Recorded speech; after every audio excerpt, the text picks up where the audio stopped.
Menopause, I don't think should be defined as hot flashes I was just and thinking that, sweating Julie. I was episodes. just thinking about all the patients that I see that are going through the transition Yeah. and how hot flashes is just like a little piece of it. I mean, there's Yes. so many other things that and it's so much more than just a hot flash or a night sweat. You know, No. the things like the memory changes, Yes.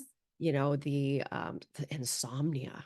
Like Yes. that, I think is more than anything for most women that I Yeah. see, they're complaining about not being able to sleep, and Yes. then their mental acuity has declined because of the lack of sleep. Yes. So if you can speak to that too, and Yeah. We can you know, dive into that.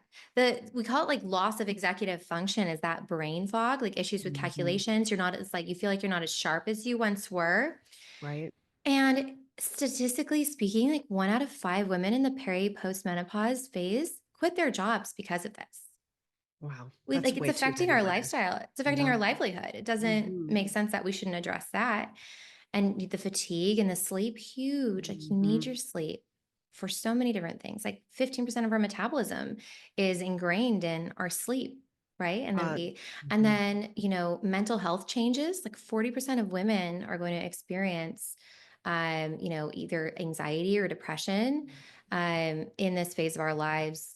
Our estrogen have a huge impact on our dopamine, which is our neurotransmitter for pleasure, mood, cognition. Our serotonin, our happy hormone. Sure, it's primarily made in the gut, but our brain still makes some of it, and it's heavily mhm. influenced by our estrogen.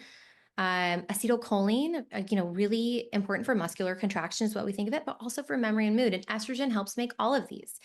So without having that backbone to create our neurotransmitters, we have a huge prevalence of mood issues. And even we'll see 400% more mood issues in women who have a history before or post menopause Mhm. of anxiety, depression, or postpartum issues too.